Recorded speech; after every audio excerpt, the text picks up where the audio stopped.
Glass পানি দাও তো, কলিজাটা শুকে কাঠ হয়ে গেছে। কই দাও।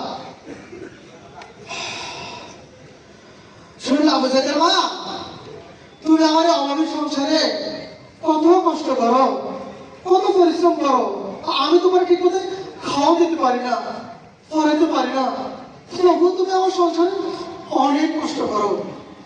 দেখবা দেখবা বুঝাতে মা, একদিন আমাদের কষ্ট বুঝবে। আমাদের আবু সাইদ আছে না, অনেক বড় ইউনিভার্সিটিতে ভর্তি হয়েছে।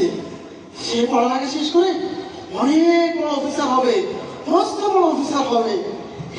আমাদের জন্য দেখবা তখন আমাদের কষ্ট বুঝবে। হ্যাঁ হ্যাঁ তুমি দেখবা।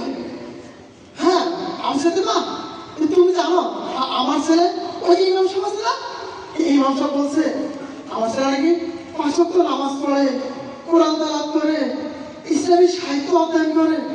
জানো আমার ছেলে নাকি ইসলামী ছাত্র শিবিরের সাথী। ভাবতে বলছে না, গর্ব ভরে ওঠে। হ্যাঁ ইমাম সাহেব বলছে অনেক ভালো ছেলে। তুমি দেখো আমার ছেলে একদিন বিশ্বজোড় আশ্রম বয়ে আনবে।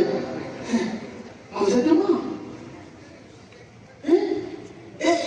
এই গ্রামে কিসের আওয়াজ?